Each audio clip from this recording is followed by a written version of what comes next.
अगले प्रश्न में हमसे पूछा गया है ओमीय तथा अनओमीय प्रतिरोधों में अंतर उदाहरण देकर स्पष्ट कीजिए।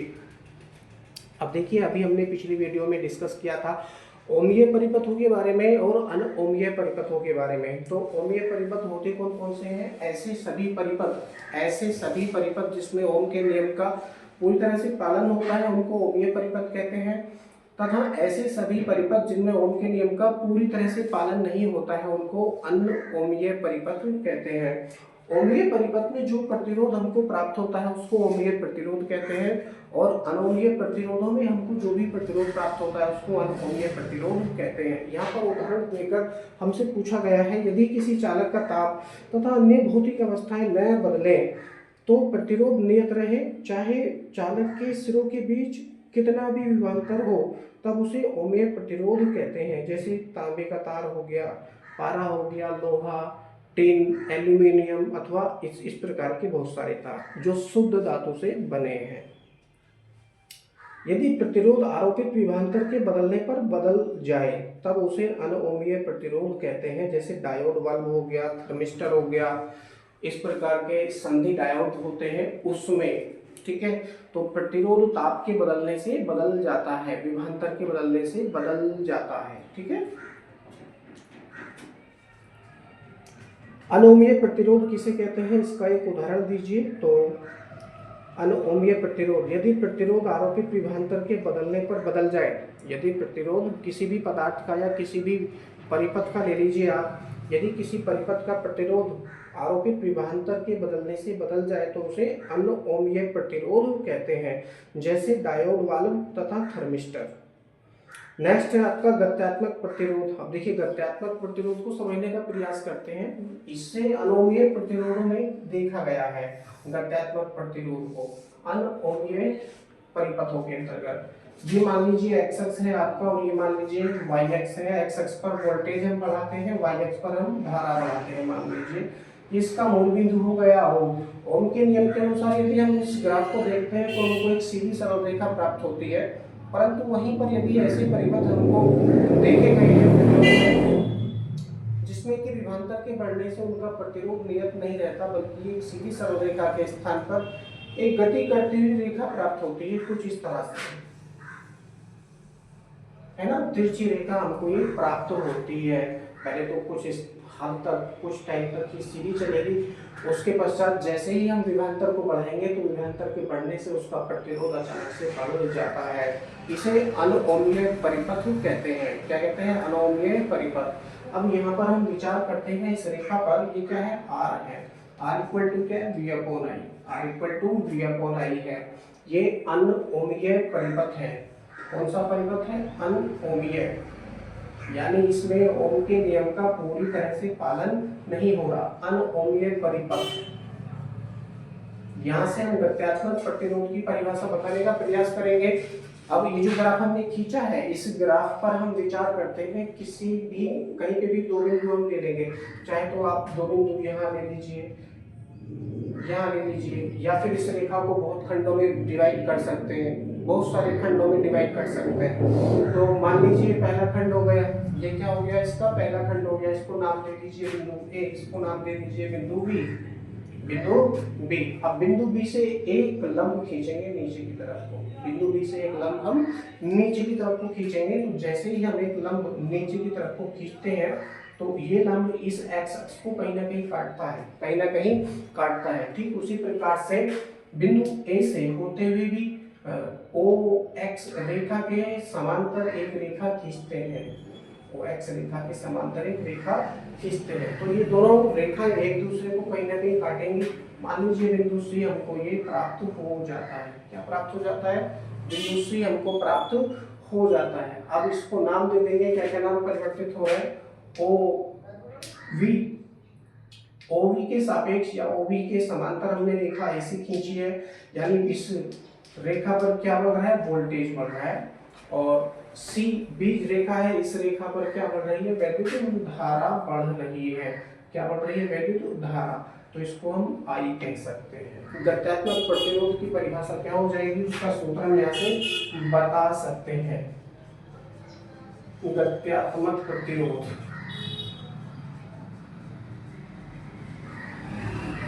गत्यात्मक प्रतिरोध परिभाषा क्या हो जाएगी? गत्यात्मक प्रतिरोध की परिभाषा हो जाती है AC upon BC। AC upon BC जो खंड है आपके AC वाला जो खंड है वो वोल्टेज को दर्शा रहा है, भुजा BC वाला जो खंड है वो धारा को दर्शा रहा है। विभव और धारा के अनुपात को ही हम प्रतिरोध कहते हैं। इस प्रकार के जो खंड उत्पन्न होते हैं उसे गत्यात्मक प्रतिरोध कहते हैं। गत्यात्मक प्रतिरोध की एक और दूसरी परिभाषा यदि आप लिखना चाहो तो लिख सकते हो, कुछ इस प्रकार से हो जाएगी।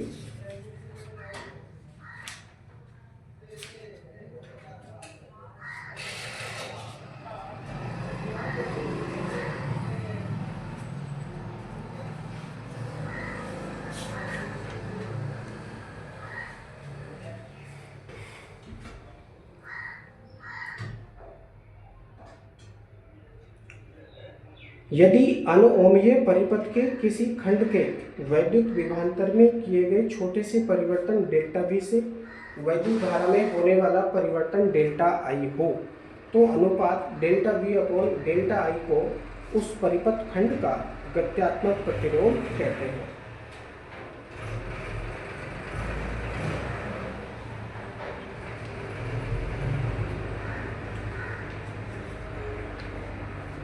इसी को ही आप, इस सूत्र को ही आप यदि आगे बढ़ाओगे तो क्या प्राप्त होगा? ये बहुत ही अल्प खंड है AC, यानी इसको डेल्टा V से आप दर्शा सकते हैं, इसको डेल्टा I से आप दर्शा सकते हैं।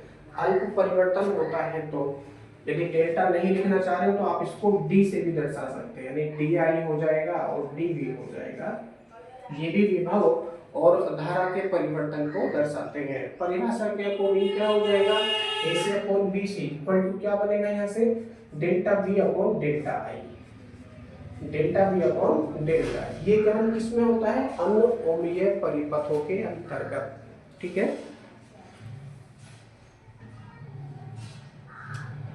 अगला प्रश्न है वो इस प्रश्न में कहते हैं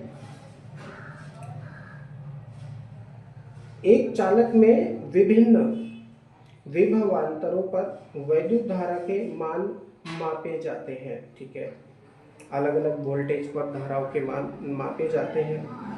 इन प्रेक्षणों से कैसे निर्धारित कीजिएगा कि चालक ओमीय है अथवा अनओमीय? तो देखो, विभव और धारा का मान, विभव ओमीय, ओम के नियम के अनुसार यदि V upon I equal to constant रहे, यानी विभव और धारा का मान हमेशा नियत बना रहे, जो प्राप्त हुआ था पहले वही यदि बन रहा है तो वो परिपथ कैसा होगा? ओमीय होगा। वो परिपथ कैसा होगा? ओमीय होगा। ठीक है, यानी ओम के नियम का पूरी तरह से वो पालन करेगा। उस प्रेक्षण में ओम के नियम का पूरी तरह से पालन हुआ है, या उस पदार्थ में ओम के नियम का पूरी तरह से पालन हुआ है। वहीं पर यदि विभव और धारा का यह अनुपात एक नियतांक नहीं उत्पन्न हो रहा है, घट बढ़कर वैल्यू हमको प्राप्त हो रही है, पहले कुछ और था बाद में कुछ और है, तो नियतांक ना हो करके कोई भी वैल्यू उत्पन्न हो रही है, नियतांक ना हो करके कोई भी वैल्यू, चाहे वो 1, 2, 3 ऐसे करके प्राप्त हो रही है, तो वो अनओमीय परिपथ होता है। अनओमीय।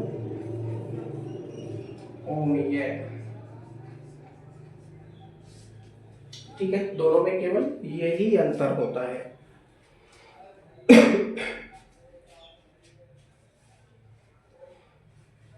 रैखिक प्रतिरोध किसे कहते हैं? रैखिक का मतलब है कि विभव और धारा का अनुपात, क्योंकि जब हम ग्राफ खींचते हैं उनके नियम के अनुसार ये वोल्टेज हो गया, ये धारा I हो गई, ये इसका मूल बिंदु हो गया, तो विभव और धारा में जब हम ये ग्राफ खींचते हैं तो ये ग्राफ कभी कभी हमको सीधी सरल रेखा प्राप्त होती है ओम के नियम के अनुसार। ओम के नियम के अनुसार विभव और धारा में जो हम ग्राफ खींचते हैं, यानी V upon I equal to क्या है? नियतांक है। ये केवल एक धातु के लिए हो सकता है या धात्विक तार के लिए हो सकता है। तो ओम के नियम के अनुसार जब हम विभव और धारा में एक ग्राफ खींचते हैं तो ये ग्राफ हमको सीधी सरल रेखा प्राप्त होता है, सीधी सरल रेखा प्राप्त होता है। इस सरल रेखा को ही क्या कहते हैं, रेखीय परिपथ कहते हैं, या सरल रेखीय परिपथ भी कहते हैं, सरल रेखीय परिपथ प्रतिरोध, सॉरी।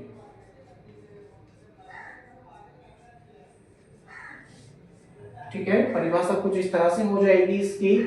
ओम के नियम के अनुसार, ओम के नियम के अनुसार यदि विभव और धारा का विभव और धारा के बीच यदि हम ग्राफ खींचते हैं तो हमें वह ग्राफ एक सीधी सरल रेखा प्राप्त होती है जो कि विभव और धारा का अनुपात दर्शाता है, इसे प्रतिरोध कहते हैं तथा प्राप्त सरल रेखा को ही सरल रेखीय प्रतिरोध कहते हैं। ऐसा केवल किसमें होता है, ओम के नियम में, या ऐसे परिपथों में जो ओम के नियम का पालन करते हैं, जैसे ओमीय परिपथ हो गए।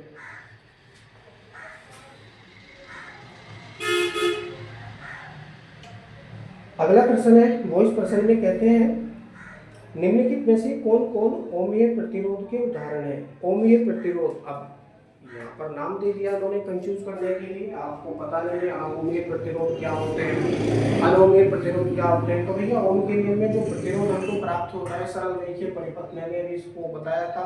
अब अगले प्रश्न में कहा गया ओमीय प्रतिरोध। तो इस प्रकार जो ओम के नियम से प्राप्त प्रतिरोध हो रहा है विभव और धारा के अनुपात से प्राप्त प्रतिरोध को ही ओमीय प्रतिरोध कहते हैं।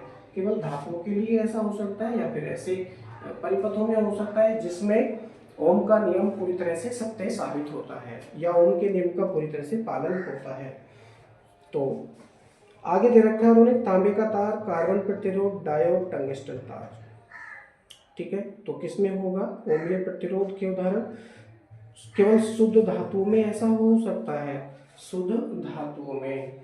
तो शुद्ध धातु कौन सी होंगी, यहाँ पर देख लीजिए तार दे रखे हैं यहाँ पर, एक तो तांबे का तार हो गया, शुद्ध धातु का बना है, तो लिखेंगे इसको तांबे का तार, कोमा, और दूसरा तार दे रखा है इन्होंने कौन सा है, टंगस्टन।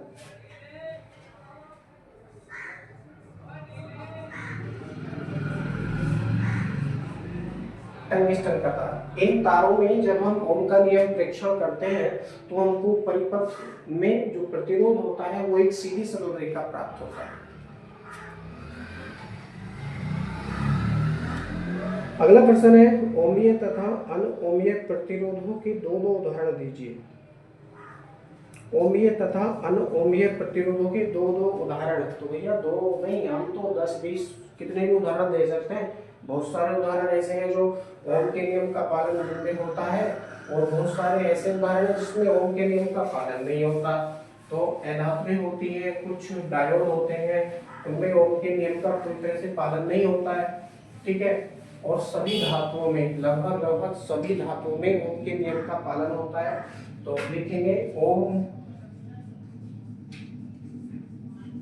या ओमीय उदाहरण, मैं लिखता हूं इसको ओमीय उदाहरण, यानी जिसमें ओम के नियम का पूरी तरह से पालन होता है, ऐसे उदाहरणों को ओमीय उदाहरण कहते हैं। क्या हो जाता है, जैसे तांबा हो गया, तांबा, दूसरा चांदी हो गई, कॉपर हो गया, इस प्रकार के बहुत सारे उदाहरण लिखेंगे इत्यादि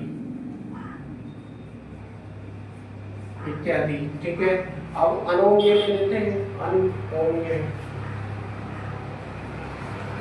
अनोमीय उदाहरण में कौन कौन सा जाते हैं, डायोड आ जाते हैं,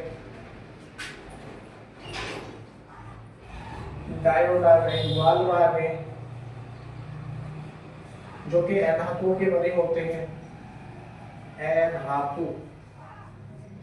ठीक है, और ओम में आते हैं धातु, धातु और लिख लो यहाँ पर, धातु अर्थात धात्विक तार। ठीक है, डायोड हो गया, बल्ब हो गया, धातु हो गया, इत्यादि। इनमें क्या होता है, ओम के नियम का पालन नहीं होता है। अगला प्रश्न है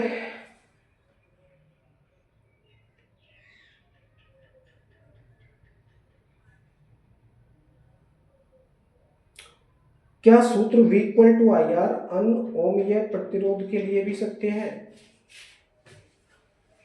क्या सूत्र V equal to I R, ये दे रखा है भैया। वो इस प्रश्न में कहते हैं कि क्या यह सूत्र अनओमीय प्रतिरोध के लिए भी सत्य है। अब अनओमीय प्रतिरोधों के लिए भी सत्य है, क्योंकि सूत्र V equal to I R प्रतिरोध की परिभाषा है, ओम के नियम की नहीं। ये क्या है? प्रतिरोध की परिभाषा है। यदि हम यहाँ से प्रतिरोध की परिभाषा ज्ञात करेंगे तो प्रतिरोध की क्या परिभाषा हो जाएगी? V upon I equal to R. V upon I equal to R. अब ओम का नियम क्या होता है? V upon I equal to constant यानी नियतांक। कंफ्यूजन होता है भैया इसमें, अच्छे से समझना। नियतांक, यदि V upon I equal to constant बन रहा है, नियतांक बन रहा है, तो इसे हम कहते हैं ओम का नियम। क्या कहते हैं? ओम का नियम। यदि V upon I equal to R यहाँ पर उत्पन्न हो रहा है, तो ये क्या होती है? प्रतिरोध की परिभाषा होती है।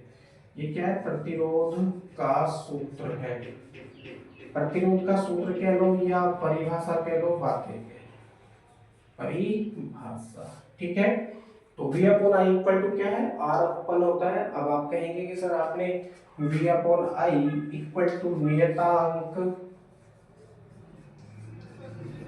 इक्वल टू आर ये लिखा था ओम के नियम में। तो भैया ये ओम का नियम सत्य है। कैसे सत्य है? इसमें दोनों परिभाषाएं आ गई। एक तो ओम के नियम की भी परिभाषा इसमें आ चुकी है, V upon I equal to constant यहाँ तक। दूसरी परिभाषा इसमें प्रतिरोध की भी आ चुकी है, क्योंकि विभव और धारा का अनुपात ही तो प्रतिरोध कहलाता है। तो मैंने इसलिए इन दोनों को V upon I equal to नियतांक इक्वल टू आर लिखा था, ठीक है। अलग अलग नहीं लिखा था इनको कि V upon I equal to R होगा तो प्रतिरोध बन जाएगा, V upon I equal to नियतांक होगा तो ओम का नियम बन जाएगा।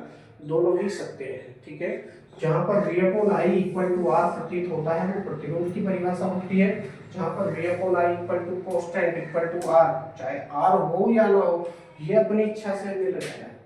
ये अपनी इच्छा से हमने लगाया है। क्यों? क्योंकि दूसरी परिभाषा भी तो उत्पन्न हो रही है, विभव और धारा के अनुपात की। इसे प्रतिरोध कहते हैं, ठीक है। चालक का प्रतिरोध कहते हैं। तो V upon I equal to नियतांक केवल यहां तक ही ओम का नियम है। V upon I equal to नियतांक, ये ही ओम का नियम है। नेक्स्ट क्वेश्चन है, अनोमीय परिपथ के लिए धारा तथा वोल्टेज के बीच संबंध लिखिए। तो धारा और वोल्टेज का जो संबंध होता है वो चाइल्ड, एक साइंटिस्ट का नाम है चाइल्ड, उस समीकरण के अनुसार ज्ञात कर लेते हैं।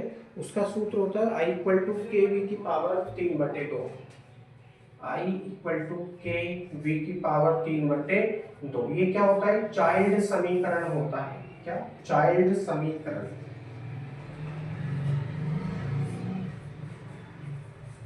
कभी कभी डायरेक्ट भी पूछ सकते हैं कि भैया चाइल्ड समीकरण क्या होती है। तो चाइल्ड समीकरण होते हैं आई इक्वल टू के वी की पावर 3/2। तो अब यहाँ पर आई क्या है? वैद्युत धारा। वी क्या है? वोल्टेज, विभवांतर। के क्या है? इनका नियतांक है, के एक समानुपाती नियतांक है, ठीक है। तो इसे चाइल्ड समीकरण कहते हैं। समीकरण के अनुसार जो अनोमीय परिपथ होते हैं, धारा तथा विभव में संबंध स्थापित करने के लिए इसी समीकरण का प्रयोग किया जाता है अनोमीय परिपथों के लिए। अगला क्वेश्चन है, इसमें कहते हैं कि एक तार के सिरों के बीच विभवांतर V वोल्ट है, उसमें I एम्पियर धारा बह रही है। तार में प्रति सेकंड V ऊर्जा होगी। तार में प्रति सेकंड V ऊर्जा को क्या कहते हैं? क्षमता कहते हैं। इसका सूत्र होता है P equal to V I. P equal to V I. V यदि वोल्टेज में है और I यदि एम्पियर में है तो मात्रक क्या बनता है? जूल बनता है।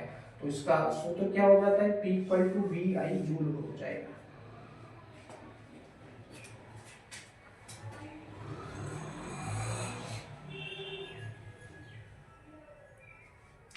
नेक्स्ट क्वेश्चन है, आर ओम प्रतिरोध वाले तार में 1 एम्पियर धारा प्रवाहित होने पर प्रति सेकंड कितनी वैद्युत ऊर्जा उत्पन्न होगी। अब देखिए प्रतिरोध दे रखा है आर है, इसको कर लेते हैं।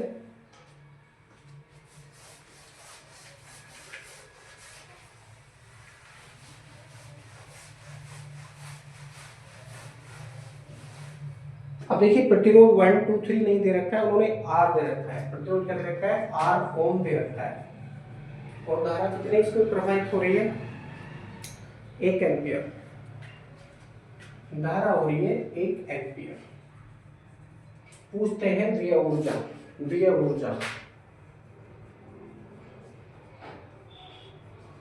ऊर्जा सूत्र है P = I²R। I में और R में संबंध स्थापित करने वाला सूत्र हम प्रयोग करेंगे तो हो जाएगा P = I²R। I की वैल्यू रखेंगे 1 है, I की वैल्यू कितनी है 1 है, तो 1 का स्क्वायर करेंगे तो 1 ही रहेगा, 1 गुणा R का और 1 का गुणा करेंगे तो क्या होगा R। मात्रक है जूल।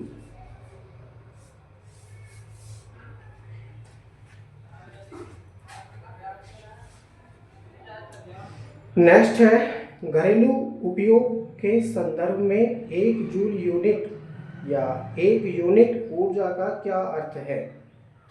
इसका अर्थ है 1000 वाट का वैद्युत उपकरण 1 घंटा चलाने पर 1 यूनिट वैद्युत ऊर्जा खर्च करता है। ठीक है, दोबारा समझ लो। 1000 वाट का वैद्युत उपकरण 1 घंटा चलाने पर 1 यूनिट वैद्युत ऊर्जा व्यय करता है। इस यूनिट को किलोवाट घंटा भी कहते हैं। यूनिट को क्या कहते हैं? किलोवाट घंटा।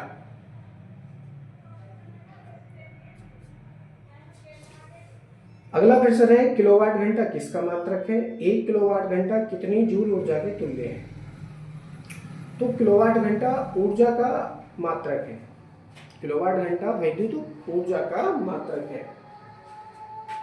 किलो वाट घंटा किसका मात्रक है? ऊर्जा का, वैद्युत ऊर्जा।